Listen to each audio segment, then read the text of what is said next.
Hello, booktube. Several of you recently pointed out to me that this channel passed 4 million views, so I put out the call for questions. And I won't say that I got 4 million questions, but I got a lot of really good questions. So that's what we're going to do today. We're going to do 4 million Q&A.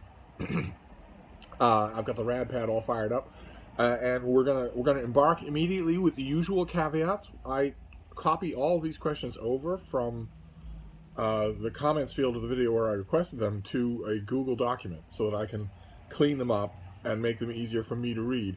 And if in the process of doing that I omit your question, if you asked a question and I omit it, then many apologies. Feel free to ask the next time. We do Q&As all the time on this channel. So, and the only other caveat being that I will break these up into 30-minute increments, just so it's not a 4-hour video. So the first question is from Jenny Parks. Are there any side characters that you'd love to have a whole book or backstory that could have been its own book? The typical answer that I give to this, the one that I really like, the one that I'm almost tempted to write myself, is a precursor to Moby Dick, starring Captain Peleg and Captain Bildad, but also starring a whole bunch of other characters. It's amazing when you really look at Moby Dick how connected a lot of the characters are to each other. Ahab has gone to sea with Bildad and Peleg. I imagine midshipman Ahab. I think, but especially the personality contrast between Peleg and Bildad that is captured so well at the beginning of Moby Dick. I think that'd be wonderful for a book. So I'm going to go with them. Knitting, books, etc. says, what's your favorite biography? Talk about a killer question. Biography, for those of you who are new to my channel, is my favorite kind of books, my favorite kind of reading experience. And I've read a lot of them. I would say probably just for personal aesthetic reasons, my favorite is probably Francis Hackett's biography of Henry VIII, which is going on 100 years old now, but doesn't read like it at all. What a book. What a reading experience. Kim Esch says, will you tell us about your world travels and how they came about? Love to hear of your life experiences. Telling about my travels would take a lot longer than a Q&A. They came about, I can tell you that, almost exclusively by sea or land. I'm not a big fan of air travel. Even though it telescopes the travel experience, suddenly you're not budgeting in time. Suddenly you're going from Southern California to Milan in what, one afternoon, instead of 2 weeks. Even though it does that, or maybe because it does that, I've never really liked it. So full stories with details can wait until we're all together over wine and calzones here at Hyde Cottage. Mary Tumulty says, number one, what was your undergraduate major? I majored in history and English. Can you share with us the topic of your senior thesis? Well, I did. I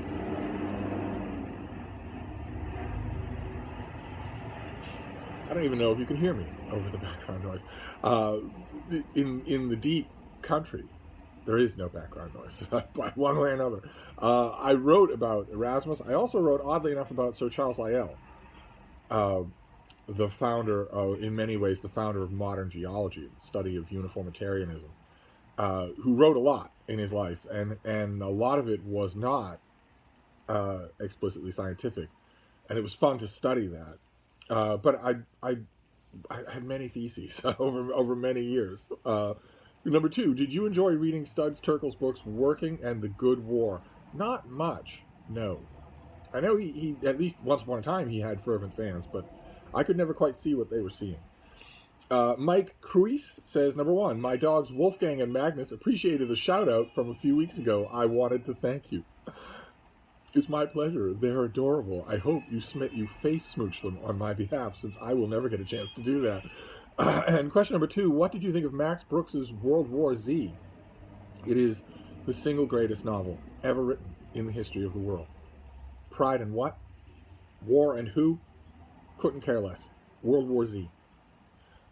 P.S. What are your favorite Russian authors and pieces of literature? My all-time favorite Russian author is Tolstoy. And my all-time favorite piece of Russian literature, which will come as no surprise to anybody who knows me, is War and Peace. Tolstoy is one of those rare writers. In the world, there's hardly any of them, probably fewer than 10, who wrote 2 towering world masterpieces. That's always seems so extravagant.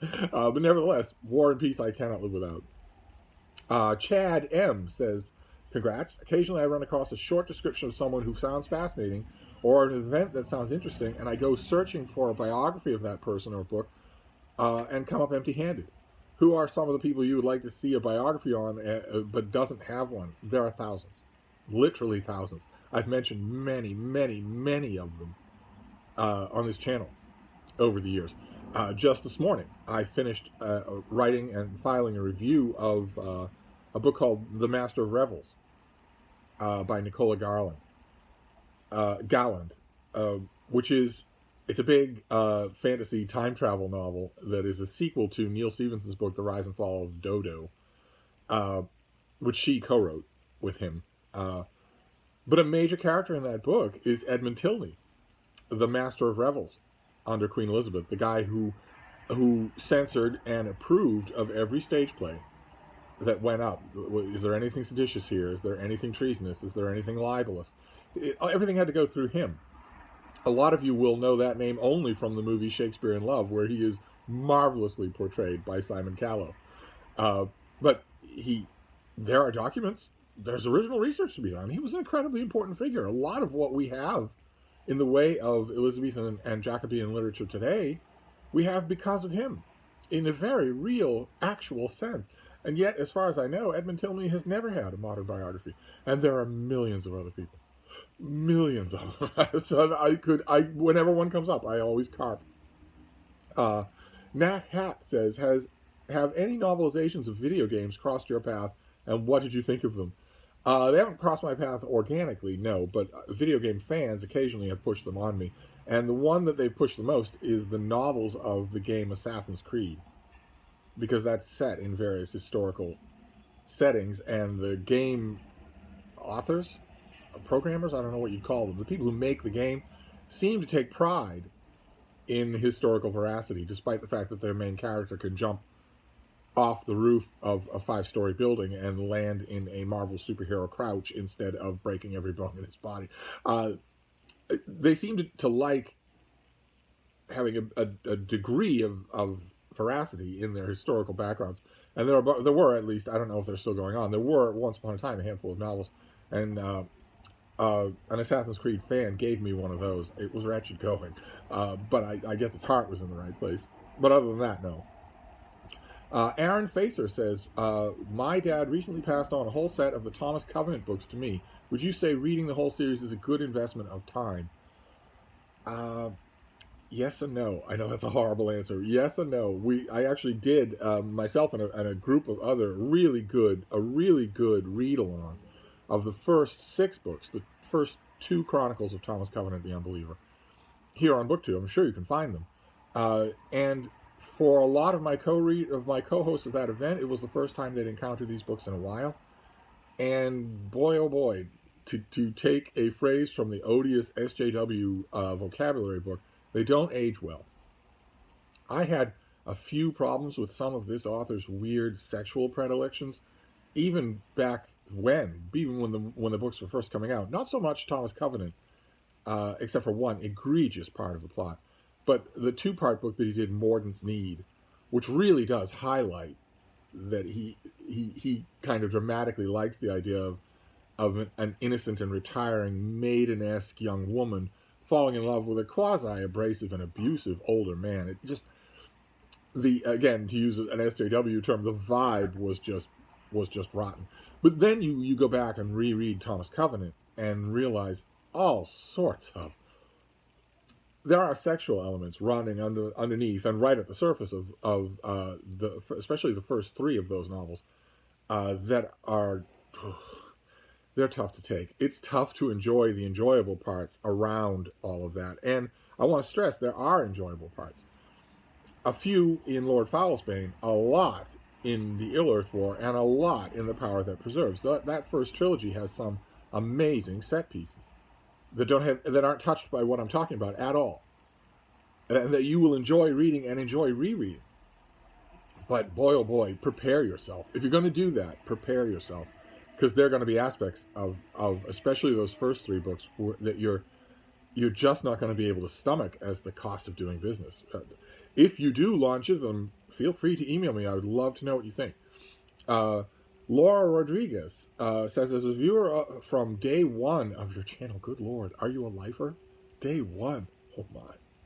I would like to say at this point, any other booktuber would say, boy, things have sure changed since then, but I still have no technical expertise. I still mostly just natter on. The dogs have changed. I know that you are not only a knowledgeable, prolific reader, but also have spent years and years recommending books to readers. You have made personal recommendations based on the questions you have asked about the reader's taste in books. Are there some general surefire recommendations you often give, in addition to the Killer Angels, to interest readers that you feel may enjoy, regardless of their usual genre preferences? The Killer Angels by Michael Shara is a historical novel about the Battle of Gettysburg, and it is, I don't make these things, based on a Ouija board. I do them by trial and error. And the Killer Angels is the only one I have ever settled on that actually never fails, fiction or nonfiction. All the others have failed me. Through trial and error, I've floated books like this in the past to slumped readers or recalcitrant readers, and they don't always work. Sometimes some of them do. But as far as surefire, the Killer Angels is the only one I know of. Let's see here. CDN Chaos with a Z says, what's your favorite humorous book and why did you find it funny? Well, I love P.G. Wodehouse, of course. I don't know how many, if any of those books I would single out alone. But there is also a historical novel called No Bed for Bacon by Carol Brahms. That is probably my favorite, just pound for pound, because it's funny Tudor fiction. And that's kind of rare. So I'm going to go with that. No idea if No Bed for Bacon is still in print. Bookworm Adventure Girl says, yay, for 4 million views, a wonderful milestone to celebrate. I'm not sure if this has been asked in the past or not. We all know you read an enormous amount. Has the pandemic influenced your reading in any way? Some booktubers talk about reading more, not being able to read, and focus on reading something different than usual. What was your experience? I didn't stop reading. A lot of people that I knew just lost the ability to concentrate. Especially in the early part of last year, when it seemed like the world was closing in, before survival rates were really nailed down, before stories started to circulate of people that were only barely inconvenienced, that sort of stuff, no matter how unrepresentative it may be demographically, it does reassure. My reading taste didn't disappear completely, but it did change for a while. I started out wanting to read murder mysteries a lot, a sweet tooth for reading that was comfort food, definitely. And then I moved to wanting to read a lot of science fiction. But the one thing that those two shifts had in common was that at the very beginning, in the darkest days of the pandemic, looking back, I noticed that my preference started to shift much more towards shorter works, short stories. And that has changed. That has gone back to the longer the better. But that's the only change I can think of. I don't think the subject matters really changed much. Charlie Dodd says, hello, Steve. I am new to your channel. Welcome. And have honestly become addicted already. You have such a charismatic character, and your level of depth and insight into both fiction and nonfiction is truly fascinating. Thank you. I know plenty of fiction critics would say my level of insight into the made-up stories isn't all that good. What are your thoughts on Dostoevsky? He's my favorite author, but many people I talk to seem to find him too sober and dry.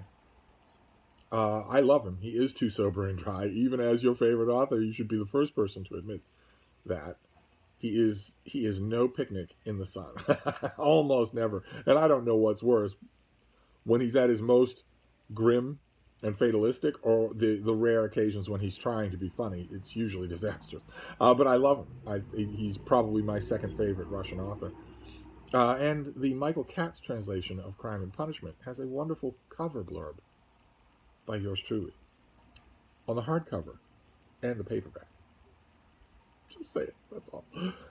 Bas van Dijk says, what is your opinion on the writer Louis Ferdinand Céline, especially his novel Journey to the End of the Night? I've only read it once, and I read it in that ugly trade paperback, crappy made trade paperback from the early 1990s. I've only read it in English, and I've only read it in that one version. And the book was so poorly made that it was popping out of its own binding after, I think, 150, 200 pages. which is annoying. I didn't have another copy. I didn't have money to burn, so I was handling it gently. I think I used rubber band at one point, and some of that annoyance may have drifted over into the book, which I don't remember liking all that much. I really need to read it again, preferably not in translation, and preferably in a nice sturdy edition, just to level the playing field completely. Dylan McMahon says, congratulations on the milestone. I have just learned about sensitivity readers in YA. Mm-hmm. Bet you wish you hadn't. And how they are becoming more and more ubiquitous in contemporary adult fiction as well. Yep, they are. What do you feel about this phenomenon? Here to stay? I hate it with a deep venom. There is nothing defensible about it. And I'm afraid it is here to stay. Yeah, as long as major multi-million-dollar corporations, smaller corporations, private businesses, nonprofit organizations, and you and I, individual people, as long as all of those people have somehow quietly conspired to just let the bullies who are behind all this get away with it. The people who are hiring legions of sensitivity readers who are going on Twitter and saying, look, I've got 15 sensitivity readers, but if you know one, give me, I'll pay for more. I want 20, 200 sensitivity readers. The people who are doing that aren't doing that because they are sensitive or because they care about sensitivity. They're doing it out of fear. They're afraid that the sensitivity readers and the people pushing sensitivity readers will drag them on social media as being racist or homophobic or whatever, cultural appropriation, whatever it is. They're afraid. This is being done through fear, not through any kind of progressive mind frame. And it's being acceded to. Major publishing houses are saying, instead of saying, no, we don't need any sensitivity readers. If readers don't like it, they won't buy it. Or they'll rate it poorly. We have editorial teams of our own. Thanks very much. We don't need you as the village school mom. As long as publishers, as long as multi-million-dollar corporations don't do that, as long as instead they say, oh yes, please don't hurt us on Twitter. Don't 12 people call us names on Twitter. As long as that's true, then this is here to stay, as no one ever gives up power voluntarily.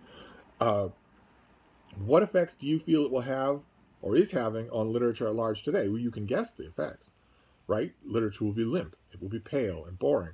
If you hire 200 people as sensitivity readers to make sure that there is not a single breathed syllable anywhere in your new YA novel that could offend anyone of any kind, what will be left of your novel? How can you have a villain? How can you have a conflicted hero? How can you have any kind of growth? How can you have a dramatic arc? You can't. And I think that might account for the fact that in the last 2 years, even mainstream literary fiction has become so dull, so timid, because it won't take chances, because the authors are afraid of being canceled. Anyway, Teresa McGovern says, a proud moment, continued success, and congratulations. I don't know. Is it proud? I think 3,500,000 of those views came from sex bots and trolls. But still. James Holder says, what are your thoughts on The Hanged Man by K.D. Edwards? It bugs me. I haven't read it. I read The Last Son, and I liked it. I liked The Last Son. And I thought when I finished it, in fact, I think I talked about it on this channel. I thought when I finished it, can't wait for the sequel. And the publisher never sent me the sequel. And of course, I don't go out looking for sequels. It's terrible. I know it's terribly complacent, but I kind of expect publishers to do that, to send me books. So when they don't, I just drop the ball. And I have dropped the ball on this. I objected to The Last Son just a bit because, of course, there's no validity to tarot reading. None. There's no validity to tarot reading or magic or astrology of any kind. Nevertheless, I thought it was really well done, and I want to read The Hanged Man. I just haven't done it. I guess I'll have to get it on my own. Just a brutal thought. Let's see here. Balin321 says, congratulations on the milestone. My question is, what would be a great place to start learning about poetry? Well, there are all sorts of books. I'm shouting over the background noise now. I hope you can hear me. There are all sorts of books on poetry, including one by that title, by Glenn Maxwell, that's fantastic. But my first advice would be read poetry without any instruction. just read all kinds of poetry. Read it out loud. Read it slowly. Reread it. See what it makes you think. See what you like about it. See what the scansion does to you, to your ear, to your brain, and go from there. I'd read a mountain of it before I'd read much in the way of theory. Let's see here. Carolina Siquiera says, what did you think of the new translation of Olav Oddsson by Sigrid Undset? I haven't read it. Nobody sent it to me. I really need to. I want to, but I haven't got it yet. J-Bod says, whatever happened to your Chapter House Dune video? Since it appears to be non-existent, would you be interested in providing your thoughts on or another Dune series read-through in the future? Yes, I read through part of a read-along of Frank Herbert's Dune books. And I got all the way almost to the end, and I didn't do a video for Chapter House Dune. And I have no idea if I do it, I'll read through all of them again. I have no idea. But if lacking that, I don't know that I'll do a standalone, video just on Chapter House Dune. I think it may have to be just something that we let go. Let's see here. Aaron Smith says, have you done the historical romance tag from Peace Love Books yet? I don't think so. If not, what are your favorite modern historical romance writers, and what do you think of the trend of illustrated covers on romance novels that used to only feature as so-called chick lit books? Okay, I don't understand the second part of the question. For the first part, I have a ton of favorite modern Regency romance authors, just a ton of them, probably 5 dozen that I just love. I think they're fantastic. I couldn't pick out one from the bunch. Also, who, besides Sarah from The Bookish Knitter, do you watch on BookTube that reads romance? Obligatory pause for the siren. Sounds like a few of them.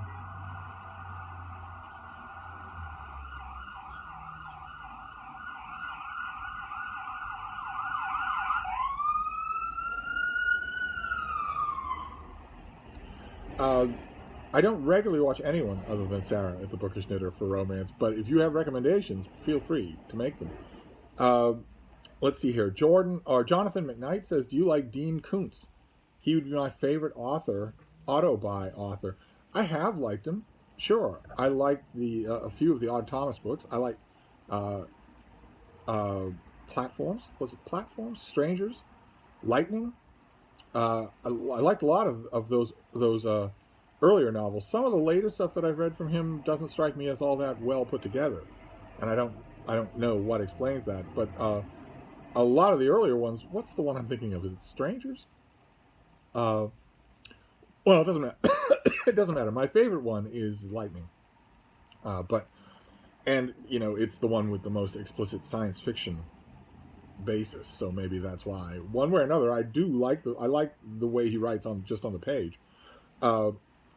Andrew Russell says, what events, battles, or theaters of war interest you the most when it comes to reading about World War II history? No particular battle, but I'm afraid it's the Western Front, and mainly I'm interested in the retake of Europe. So D-Day, and then the ongoing assault on Festung Europa. Catherine Lockhart says, any tips for young readers moving away from YA? Where to start? Congrats on the milestones, sex bots and all. I couldn't give any recommendations on this because I'd need to know what YA they're reading. If you want to lure somebody away from YA so that they don't freeze in place. There's nothing wrong with reading YA, but if you watch a BookTube channel and it's a fully grown man, whiskers all over his face, obviously has a driver's license, bottles of liquor maybe in the background of the video, and you look over his shoulder at his bookcase and it's all brightly colored YA novels. It's all books written for readers 10 years younger than he is, and nothing else, just that. There's something really wrong about that picture. That is mentally unhealthy. But there's nothing wrong with reading some YA. The way to lure someone away is to see what YA they're reading and really liking, and match that with a book written for their own age that's similar. And I can do that, but I can't do it blind. Let's see here. John Bullard says, congrats on the milestone. Could you recommend a good one-volume overview history of Rome? I've recommended this before. Ferdinand Addis. I think Ferdinand Addis's one-volume history of Rome has had an English language translation, and it is good. Although the sooner you get away from one-volume histories of something that lasted for 1,000 years and move into more detailed histories of the period of that thing that you are most interested in, the better it'll be for you. You can piece it all together with 30 books later on, but one overview is going to be tough. Libraries and Labradors says, recent subscriber here, but never miss a video now. Oh, hello. Just wondering what your favorite epic family sagas are. I've been really getting into the genre, especially the ones from the 70s and 80s. I know some of the ones I bet you're talking about. But for me, the all-time winner is The Moreland Dynasty by Cynthia Howard Eagles, which had once upon a time in the, I think, mid-1990s, some of those books were brought over as imports in New Pomfret, Vermont. As far as I know, she, at least at the time, had never had an American publisher. But God, the Moreland Dynasty, I have no idea how many books are in the series. I'm sure I haven't read them all. I've read like 20 of them. They're meant to follow a family through the whole of English history. And they're really good. They're really, really enjoyable. I'm sure I haven't read them all, and I don't know if she ever had one uniform American publisher. But if you can find some of them, they're worth your time. And Privacy Please says, congrats on the views. Do you read in other languages? I do. Aberami says, what are your thoughts on evolutionary psychology? I don't see how it's possible. Your thoughts on books by authors like Robert Wright and Steven Pinker on the subject? They don't impress me. Their books tend not to be impressive to me, especially Steven Pinker. Cozy Reading with Quaker Cat says, congratulations. I know you've had many dogs. When I first started watching, I remember a sweet basset hound. Yes, that was my little hippo Lucy, whose head alone was as big as Frida's entire body. I was wondering if there were any cat relationships in your past. No. Nick Piccarilli says, did you get a chance to read the recent New Yorker interview with Simpsons writer John Swartzwelder? I did. Yes, I liked it. Have you enjoyed any of his self-published novels? I've never read them. I think that article may have been the first time I was even aware of them. John Voto says, I'm still hoping for your mock journal entry. Oh, I did it. I did the mock journal entry. This question must be old. I do have a book question, though. If you had to recommend one biography of John F. Kennedy, which would it be? The best one-volume comprehensive biography that I've read is by Michael O'Brien. No idea if it's still in print. It's a big, thick thing. Well worth your time if it is. Totally avoids hero worship. Really looks at JFK as a historical subject in a way that biographers should have been doing a long time before this. This is one of the first ones I've noticed that was like that. Ducky Little Dictum says, the Brideshead read-along was a joy, and it moved me to rewatch the 1981 miniseries. Gorgeous, and bless John Mortimer. What do you think of the series, and what expectations do you have for the forthcoming version with Andrew Garfield and Joe Alwyn, directed by Luca Guadagnino of Call Me By Your Name fame? I love the 1981 miniseries. I think it's just fantastic, just wonderful. And any production that stars Andrew Garfield, I have no hope for whatsoever, because he is not only an a-hole, he is a toxic, communicable a-hole. I'm sure you've met some of these people. Some people are just a-holes on their own, in sort of a bubble. But then there are toxic, communicative a-holes, where if you introduce them into a body of non-a-holes, they will make everyone a-holes. They exude it, they communicate it. And he is one of those people. And boy, does it show in the finished products of anything that he's involved in. I can just imagine. I mean, I know why he took the job. Why he took the job is just so that he can indulge in a drug addiction on screen. It governs a lot more of Hollywood than you would expect. Where a star and their high-powered agent get into a negotiation room, and you would think they'd ask about back-end points or screen time or co-stars or amenities or whatnot. You'd be amazed how many times one of the very first questions is, can I smoke on screen? And how much? How much does this call for? So we shall see. I will watch it, of course. I watched the movie version that came out years ago that was just horrendously awful. And in both cases, in that movie version and in this new miniseries, in both cases, the lure that they use to drag me in is the casting of Lady Marchmain. In both cases, a great actress. So I will. That would be the reason that I'd watch it anyway. But it won't be easy. Let me tell you that. Spa Fawn #1 says, "What's the best modern book on the recorded history of the Roman Republic? Not too interested in the mythical beginnings." Is that a jab at my beloved Livy? You should read Livy, whether you're interested in those beginnings or not. And the best book or biography on Sulla. Well, for Sulla, it's J.P. Baker's book, Sulla the Fortunate. The title takes it from Sulla's own sort of nickname, Sulla Felix. About how lucky he was, although he wasn't. He didn't end up lucky at all. But Baker's book is old. It's more than 100 years old, I'm sure. No idea if it's still in print, but I know once upon a time in the 90s or the early 2000s, it had a very attractive paperback reprint. I forget the house that did it, but whoever that was, they reprinted all of Baker's books, all of his ancient world biographies, and they're all fantastic. They're all absolutely great. And those paperbacks have probably gone out of print, but secondhand copies of them won't be as expensive as 100-year-old copies, I would imagine. But I recommend G.P. Baker is fantastic, no matter who he's writing about.